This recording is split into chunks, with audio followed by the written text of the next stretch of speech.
मागे बघ रे मागे.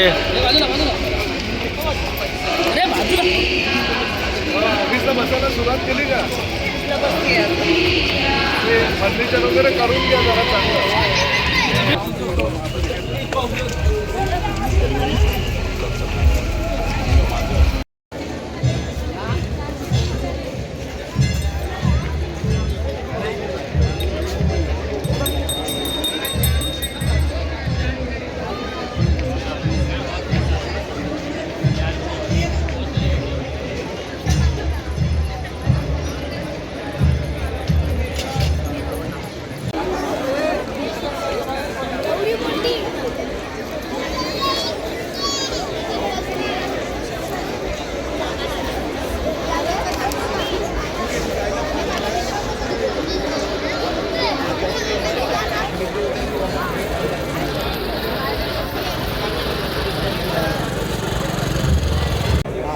नाव नका घ्यायला कोणाचं.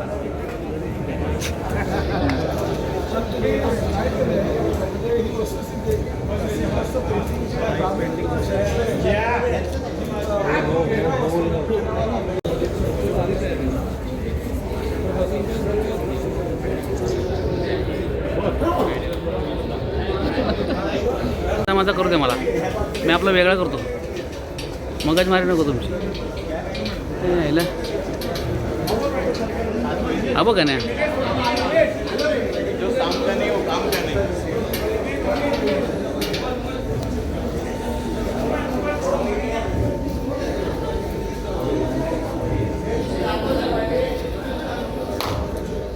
बाजूला पांचाळ.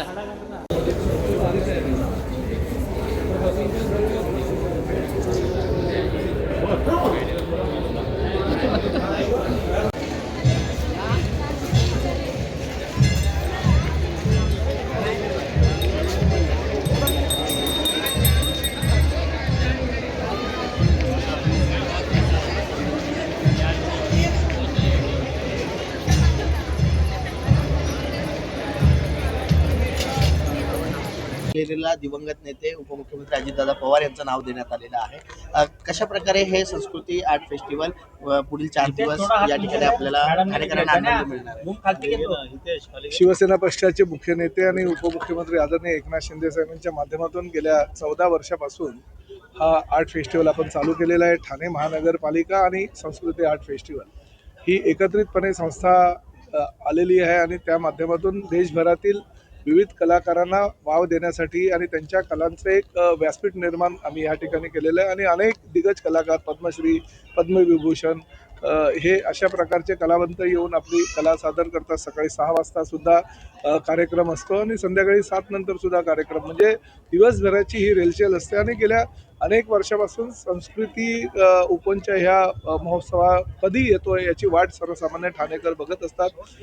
मला आनंद ह्या गोष्टीचा आहे की नवनिर्वाचित महापौर आणि उपमहापौर या ठिकाणी आज त्यांच्या हस्तेच ह्या कलादालनाचं, ज्याचं नाव आम्ही अजितदादा पवार यांच्या नावानं दिलेलं आहे, त्याचं उद्घाटन केलेलं आहे. आणि आजपासून 4 दिवस विविध कलाकार या ठिकाणी येणारे प्रसिद्ध सिंगर शान आहे, शैलेश लोढा आहे, त्याचबरोबर 7 तारखेला म्हणजे उद्या शिंदेशाही हा कार्यक्रम आहे, आनंद शिंदे आणि त्यांच्या पूर्ण ग्रुपचा. त्यामुळे 4 दिवसाचं जल्लोषाचं वातावरण असतं. 1 लाख लोक दर दिवसाला या ठिकाणी येत असतात आणि आपली कला सादर करत असतात. त्यामुळे फार मोठ्या प्रमाणात ठाणेकरांनाच नव्हे तर आसपासच्या परिसरातील जनतेला सुद्धा एक वेगळ्या प्रकारचा आनंद या ठिकाणी आल्यावर मिळतो. सर, उपमुख्यमंत्री एकनाथ शिंदे तर उपस्थित राहणारच आहेत, मात्र अन्य कोणते मंत्रिमंडळातले मुख्यमंत्र्यांना सुद्धा आमंत्रण दिलेलं आहे. आवर्जून एक गोष्ट मला या ठिकाणी सांगावीशी वाटते की 30 तारखेला जेव्हा आमची बैठक होती मंत्रिमंडळाची आणि त्या बैठकीमध्ये मी सर्व मंत्री महोदय आणि मुख्यमंत्री उपमुख्यमंत्र्यांना ह्याचं आमंत्रण दिलं. मला आवर्जून ह्या गोष्टीचं म्हणजे या ठिकाणी उल्लेख करायचा आहे की उपमुख्यमंत्री श्री अजितदादा पवार यांनी 9 तारखेला या फेस्टिवलला येण्याचं मान्य केलं होतं आणि मला सांगितलं होतं, अरे प्रताप गेल्या वर्षी मला येता आलं नाही, परंतु ह्या वर्षी मात्र या फेस्टिवलला नक्कीच येतो. एकनाथ शिंदे साहेबांचा वाढदिवस सुद्धा त्या दिवशी आहे आणि 9 तारखेला या फेस्टिवलला आल्यानंतर मला सगळ्या ह्या कार्यक्रमाला सुद्धा हजेरी राहता येईल आणि शिंदे साहेबांना सुद्धा शुभेच्छा देता येईल. 8 तारखेला मुख्यमंत्र्यांनी सुद्धा येण्याचं मान्य केलं होतं. त्यामुळे हे असे कार्यक्रम आम्ही दरवर्षी करत असतो आणि सगळ्या पाहुण्यांना सुद्धा आमंत्रण देत असतो. जरी हा फेस्टिवलचा आनंदाचा सोहळा आम्ही या ठिकाणी साजरा करतोय तरी सुद्धा अजितदादा पवार यांच्या आठवणीशिवाय एकही दिवस जाणार नाही आणि त्यामुळे त्यांचं नाव ह्या आम्ही वास्तूला दिलेलं आहे आणि त्यांची एक आठवण आम्ही या ठिकाणी जिवंत ठेवली. तर अखेर ठाण्यामध्ये महापौर उपमहापौर मिळालेले आहेत. काही ठिकाणी भाजपचे महापौर झाले तर काही ठिकाणी युतीचा धर्म आपण ठाण्यामध्ये पाहिलेला आहे. नाही, भाजपचा आणि शिवसेनेचा महापौर नाही, आमच्याकडे महायुतीचे महापौर झालेले आहेत. भाजप आणि शिवसेनेचे असे वेगवेगळे महापौर झालेले नाही. त्यामुळे आमचं प्रत्येक राज्यामध्ये प्रत्येक ठिकाणी ज्या ठिकाणी महापौर उपमहापौर झालेले आहे किंवा मुंबईला अन्य ठिकाणी होणार आहे, महायुतीचे महापौर झालेले आणि महायुतीचं सरकार केंद्रात आहे, महायुतीचं सरकार राज्यात आहे, महायुतीचं सरकार आता ठाण्यामध्ये पण सुद्धा आहे आणि महायुतीच्या या कारभारातून आम्ही दाखवून देऊ की पुढल्या 5 वर्षामध्ये आमचे महापौर उपमहापौर विकासाची गंगा या ठाणे महापालिका क्षेत्रामध्ये राबवतील. मीरा भाईंदरचा अजूनही प्रश्न सुटलेला नाहीये महापौर पदासाठी, ज्याप्रमाणे तुम्ही याआधी देखील मेहतांवरती आरोप केले होते. नाही, बघा, एक गोष्ट मी तुम्हाला सांगतो, मराठी महापौर अमराठी महापौर हे वादंग नुसतं जाणीवपूर्वक तिथली मराठी एकीकरण समिती जी आहे जी महापौर आणि उपमहापौराच्या निवडणुकीला विरोध करतात, परंतु निवडणुकीमध्ये मात्र एखाद्या राजकीय पक्षाच्या कार्यालयामध्ये बसून उभाट आणि मनसेचे एबी फॉर्म वाटतात. त्यामुळे त्या विषयावर जास्त न बोलले तर बरं. शेवटी लोकशाहीमध्ये निवडून येणाऱ्यांची संख्या जास्त असल्याकारणानं त्यांना प्राधान्य द्यायची आवश्यकता आणि गरज आहे आणि त्यामुळे त्यांनी त्यांचा महापौर बनवला. आता त्याचं स्वागत करून पुढल्या निवडणुकीच्या माध्यमातून आपण आपली तयारी करणं गरजेचं आहे आणि विकासाचं काम पुढल्या 5 वर्षाच्या कार्यकाळामध्ये हे सरकार कसं करेल याची दक्षता सर्वसामान्य जनतेने घेणं गरजेचं आहे. सरकार बनण्यासाठी महापौर बनण्यासाठी काही ठिकाणी मनसेची देखील साथ लावलेली आहे. मनसेची साथ आपल्याला नेहमीच असते. तुम्हाला सांगतो, मला स्वतः मी त्यावेळेस आमदार म्हणून निवडून आल्यानंतर आम्ही राज ठाकरे साहेबांना भेटलो होतो आणि शिवसेनेचं संख्याबळ कमी होतं.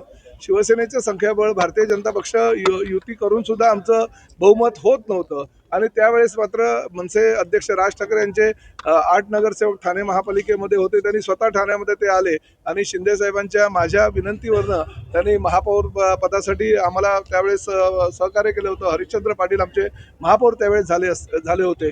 त्यामुळे मनसेचं सहकार्य आम्हाला आजही होतं, कालही होतं आणि भविष्यामध्येही राहील याची आम्हाला खात्री आहे. कायला उद्या देखील जिल्हा परिषदच्या निवडणुका आहे, मोठ्या प्रमाणात प्रचार सभा देखील तुम्ही घेतल्या, राज्याचे उपमुख्यमंत्री एकनाथ शिंदे देखील. काय वाटतं एकनाथ चित्र कसं नाही, जिल्ह्यामध्ये प्रत्येक जिल्ह्यामध्ये एकनाथ शिंदे साहेबांनी जवळजवळ 10-10, 12-12 सभा घेतलेल्या आहेत आणि त्यांच्या सभांना चांगला प्रतिसादही जनतेतून मिळाला, कारण लाडक्या बहिणीचा लाडका भाऊ म्हणून एकनाथ शिंदे साहेब पूर्ण महाराष्ट्रामध्ये प्रसिद्ध आहेत आणि बहिणींच्याच आशीर्वादानं गेल्या अनेक वर्षापासून ते मार्गक्रमण करत आहेत आणि पुढेही करत राहतील आणि आज जर जी परिस्थिती आहे त्यानुसार पूर्ण राज्यामध्ये ज्या 12 जिल्हा परिषदेच्या निवडणुका आहेत त्यामध्ये महायुतीला प्राबल्य होईल आणि त्या ठिकाणी जिल्हा परिषदेचे अध्यक्ष, पंचायत समितीचे सभापती हे महायुतीचे झाल्याशिवाय राहणार. मागील 2 निवडणुकांमध्ये शिवसेना हा 2 नंबरचा पक्ष म्हणून पाहिला जात होता.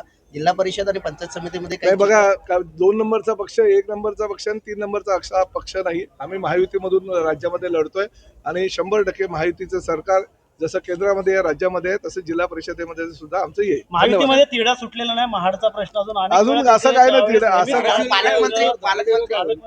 नाही, सगळीकडे आमची महायुतीची सत्ता येणार आहे, काही काळजी करायची गरज नाही. तुम्हाला गोड बातमी 9 तारखेला एकनाथ शिंदे साहेबांच्या वाढदिवसाच्या निमित्तानं आम्ही देणार. ओला, उबेर, रॅपिडो ह्या संस्थेनं त्या कंपनीच्या मालकांच्या विरोधामध्ये संपाचा हत्यार उभारलेला आहे. आम्ही त्यांच्या संपर्कात आहोत आणि त्यांना सांगितलंय की एवढा तुमच्या संपामुळे सर्वसामान्य जनतेला वेठीस धरणं हे योग्य नाही. राज्य सरकारकडनं काय काय तुम्हाला मदत हवी आहे किंवा काय काय मदतीची अपेक्षा ते तुम्ही जर सांगितलं तर राज्य शासन तुमच्या पाठीशी राहील. आमचे RTOचे अधिकारी त्यांच्या संपर्कात आहे आणि भविष्यामध्ये अजूनही काही त्यांच्या जे काही प्रश्न असतील त्या प्रश्न सोडवण्याची जबाबदारी ही राज्य शासनाची आहे. परंतु ओला, उबेर, रॅपिडोचे मालक जर वेगळ्या पद्धतीनं चुकीच्या पद्धतीनं वागत असेल तर त्यांच्यावरही राज्य सरकार कारवाई करेल. नक्कीच करतात कुठेतरी सरकारला नाही, म्हणूनच आम्ही आता कडक कारवाई करायचं धोरण अवलंबलेलं सर गोव्यामध्ये ज्याप्रमाणे बाईकनं आहे. मला माहिती नाही. येलो पाटी आहे त्याप्रमाणे राज्यात अरे असं होत नाही.